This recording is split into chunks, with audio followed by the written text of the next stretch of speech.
한 4번 정도는 우리나라 월남 참전 용사들이 다낭에 오십니다. 다낭에. 그래서 국가에서 돈을 주고 오시면 이렇게 저희가 무료로 행사를 해드립니다. 그럼 몇 분은 그런 말씀을 하세요. 보면서 야, 세금이 아깝다. 세금이 공짜로 주고, 그죠? 근데 실제로 저희도 공부를 하면서 느끼는 게 뭐냐면, 우리나라가 달러가 없을 때 실제로 가장 많이 달러를 우리나라로 갖고 온 거 일부가 월남 참전 용사입니다. 맞아요. 그 당시 우리나라 병장 월급이 150불. 그럼 150불을 다 줬냐? 다 주진 않았습니다. 75불. 그것도 75불을 다 줬냐? 주지도 않았어요. 어떻게? 원화로. 그래서 만약에 달러는 미국에서 우리나라, 그 당시는 달러를 미국에서 우리나라로. 그러면 월남 참전 용사가 대략 32만 명 정도 됩니다. 그럼 32만 명 곱하기 150불을 하면, 지금보다는 그때가 한 환율이 한 100배 정도 된다면, 그러면 그 많은 달러가 와서 우리나라에서 쓰여졌던 건 경부고속도로 부산항 같은. 일본은 한국 전쟁 때문에 편안국에서 중진국으로 올라가고요.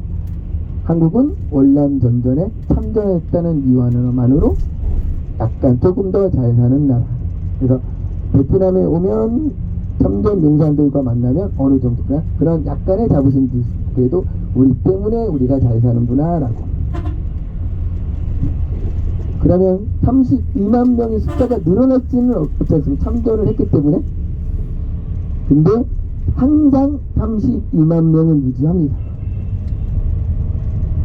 돌아가시는 분도 많을 텐데, 그러면 그 예우를 돌아가시면 자녀한테까지, 그래서 그것도 원하시며, 그래서 항상 32만 명 정도가 베트남에 한 번 정도는 오곤 합니다.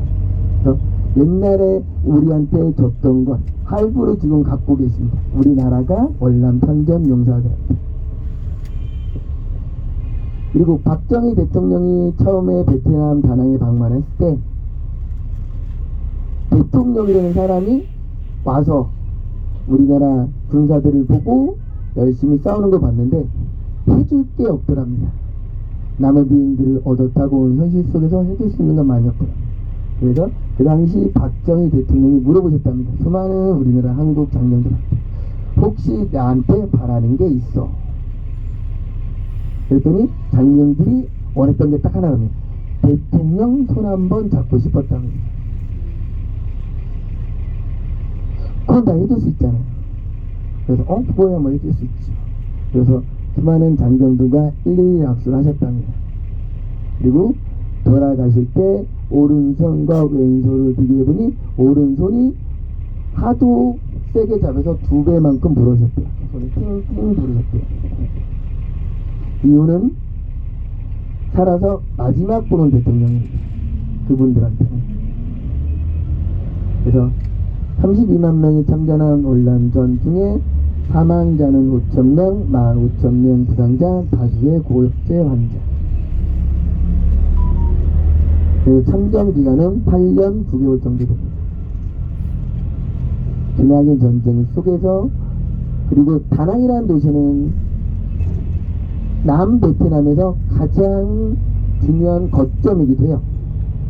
그렇기 때문에 그 중요한 거점을 누가 지켰다? 우리나라 군인들이 지켰습니다. 우리나라 군인들. 처음에는 미군들이 와서 중요 거점을 지키다가 월남전이 점점 장기화되면서 그 수많은 거점들을 한국군들이 지킵니다. 그래서 예전에 월남 참전 베트남 사람들이 보고 있으면 물어봤어요. 한국군이 어떻게 싸웠냐 하면, 호주나 이런 애들이 지키는 곳도 있잖아요. 그러면 무서워서 태극기를 걸어놓는답니다. 한국 사람이 없는데, 그러면 태극기를 걸어놓으면 베트남 사람들이, 베트남 베트공이 함부로 공격하지 않았대요. 그래서 옛날 같은 경우는 태극기가 베트남 사람들한테 약간 무서운 국기. 그래서 월남전이 끝나고 한국과 베트남은 수교를 단절합니다. 네, 베트남이 공산국가가 됐기 때문에. 그래서 재수교를 한 건 1992년. 그럼 재수교를 했을 때 베트남이 한국에 요청한 게 있습니다. 과거에 대한 사과나 보상이나 원하지 않는다. 앞으로 우리는 발전적 관계를 유지했으면 좋겠다. 그래서 92년부터 수많은 한국 기업들이 베트남에 진출해서 지금은 베트남 속에 그래도 가장 영향력 있는 나라, 한국. 영향력 있는 기업 중에 대다수가 한국 기업입니다. 자녀들한테, 우리나라 요즘에 자녀들한테 과자를 보면 오리온 뭐 이런 거 다들 사 먹이시잖아요. 베트남에도 애들한테 과자는 우리나라식 오리온, 빙그레 과자가 먹습니다. 대신 과자가 조금 더 짭짤하더라고요. 그래서 TV는 삼성, LG, 그 다음에 자동차는 현대. 우리나라 기업들이 많이 진출해서 수많은 소비시장을 개척했고, 지금은 그래서 베트남과 한국은 상생하는 기업, 상생하는 나라. 그래서 베트남이 우리나라한테 이렇게 표현합니다. 뭐라고? 베트남은 한국의 신부의 나라다. 베트남에 있는 여성 중 많은 여성들이 한국에 결혼해서 한국에 살고 있고, 그래서 실제로 보면 우리 2세들의 어머니가 베트남 분들이 많습니다. 그래서 밑에 창원이나 이런 데나 밑에 도시에 가면 베트남 마트도 있고, 베트남에 대한 물건도 많이 팔고, 베트남에 대한 얘기도 하고. 근데 아직은 베트남이라는 나라가 우리나라 분들한테 그렇게 크게 와닿지 않는 것 같습니다. 그래서 베트남 하면 뭔가 좀 싸다고 생각하고 안 좋다고 생각하고.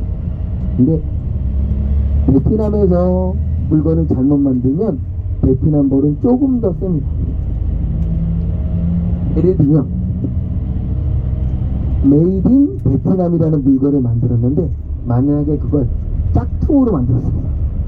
그러면 처벌을 무슨 죄로 받을까요? 처벌.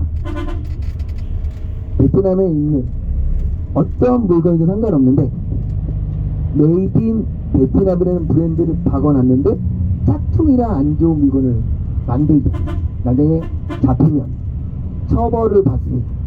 근데 우리나라처럼 뭐 경제법, 자치법 뭐 이렇게 하죠. 근데 베트남은 그 벌이 조금 더 셉니다. 이유는 국가 모독죄가 됩니다. 네. 메이드 인 베트남. 베트남이라는 나라를 잘못 모독했잖아요. 그래서 그럼 저희 길거리에 보이는 다 짝퉁들이 자세히 보면 메이드 인 차이나입니다. 베트남이 못 사는 나라에서도 베트남 거보다 더 싼 거 메이드 인 차이나입니다. 그래서 메이드 인 차이나는 짝퉁을 팔든 뭐를 팔든 처벌하지 않습니다. 그거는 메이드 인 차이나를 팔면 경제사법, 메이드 인 베트남을 팔면 이제 국가 모독죄. 그래서 메이드 인 베트남이라는 브랜드를 달고 나쁜 제품은 그렇게 많지는 않습니다. 베트남이라는 브랜드를 달면 좀 신중하게 만듭니다. 그래서 지금 보시면 각 집마다 지금 보시면 베트남 국기를 걸어놨습니다. 이렇게. 그래서 일명 금성 홍기, 금은별 빨간 깃발, 필려 만든 조국 베트남 국기는. 그래서 원래는 밑에는 약간 옅은 하늘색, 위에는 빨간색이었는데 베트남이 공산화가 되고 국기를 바꿨는데 그때는 전체 파란 저렇게. 그래서 필려 만든 조국 베트남은 금성 홍기. 그래서 우리나라처럼 애국가는 진군가. 그리고 만약에 명절에 국기를 안 걸어도 처벌을 받습니다. 그러면 저렇게 국기를 보시면 약간 낡은 국기들 있죠. 약간 오래된 국기. 저 국기는 365일 저렇게 걸어놔서 그렇습니다. 그래서 베트남은 저 앞에 국기대가 다 있습니다. 그래서 집 앞에 저렇게 국기도 걸고, 그리고 안 걸면 처벌하고.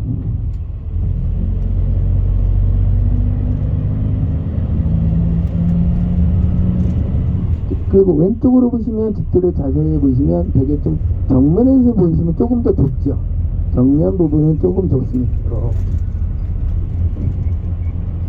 베트남은 통일이 되고 했던 것 중에 몇 가지 중에 하나가 토지개혁, 그 다음에 호적 정리. 왜냐면 전쟁 중이었으니 돌아가신 분은 사망신고를 하고요. 그리고 있는 땅들은 토지개혁을 합니다. 그리고 전체 모든 땅의 소유를 베트남 국가로 하고, 대신 그거를 베트남 국민들한테 다시 나눠줬습니다. 네, 베트남 이제 토지개혁을 할 때 실제로 베트남에 살아있는 사람 나누기 베트남에 쓸 수 있는 땅 이렇게 나눴더니 나온 게 가로 4m, 세로 8m. 그래서 그걸 다 일일이 나눠 살아주신 분한테. 그래서 그게 보통 우리가 말하는 한 필지 정도 됩니다. 그치? 두 필지가 되고 세 필지. 그러니까 나눠진 지 이제 한 메모리가 되면 한 50년 정도가 됩니다. 그래서 임대를 합니다. 베트남 땅을 어떻게 일반 개인들한테. 임대 기간은 50년, 연장은 25년. 그래서 한번 그 베트남이 이런 땅을 임대를 받으면 75년 돌아가실 때까지. 그리고 자녀한테 상속은 되진 않지만 재임대도 가능합니다. 그래서 베트남 집이 저렇게 좁고 긴 건 베트남 땅을 나눠줄 때 4m, 8m로 나눠줬기 때문에. 그래서 베트남 집이 작은 이유는 그렇고, 그리고 또 4m, 8m로 지으면 세금을 감면할 때 우리나라 서민형 주택 넓게도 질 수는 있어. 대신 세금을 좀 더 무겁게 매깁니다. 자, 다 오가고 있어요. 좀 정면에 보이시는 저 높은 산 있지 않습니까? 저게 바나힐입니다. 바나힐. 높이는 1487m고 골든브릿지까지 가면 1411m입니다. 그런데 몇 분이 질문하세요. 그러면 저 바나힐은 왜 만들어졌을까? 그죠? 왜 만들어졌을까? 프랑스 사람들이 많이 살고 있던 다낭에 오면 더웠을 거 아닙니까? 외국 사람들이. 그래서 일명 휴양지. 그래서 바나힐스 저 높은 곳에 작은 별장 같은 거, 아주 작은 별장. 근데 실제 지금 가면 그거는 흔적은 거의 없고요. 다 최근에 지어진 것만. 그리고 예전엔 올라갔던 마차를, 지금 저희가 올라갈 때는 케이블카로. 그리고 케이블카 타는 시간만 20분은 넘습니다. 그리고 옛날엔 라인이 하나 있었지만 지금은 4, 5라인 그리고 5라인 또 하고 있고. 그래서 케이블카 1, 2, 3, 4가 보면 다 정상을 향해 있지만 어디를 들렸다 가는 곳에 따라서 약간 틀려집니다. 그러면 5개를 계속 돌리느냐, 그건 또 아닙니다. 그래서 안전하다 그러면 안전하게 또 점검도 할 수 있고요. 그래서 저희가 지금 가면 바로 골든브릿지를 갈 수 있는지 그거는 불확실합니다. 그래서 바나힐에서 지정해 주는 만큼 이제 케이블카는 타고 올라가서, 그래서 정상에 올라가면 뭐 놀이공원이라는 테마파크도 있지만 그래도 작진 않습니다. 그래서 놀이공원도 있고 프란치 마을 최근에 진 건데 짓는 건 프랑스 마을처럼 들었어요. 그래서 사진을 찍는 곳도 있고요. 그래서 올라가면 좀 선선할 겁니다.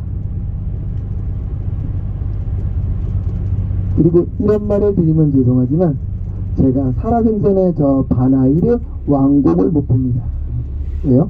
앞으로 50년을 더 개발한답니다.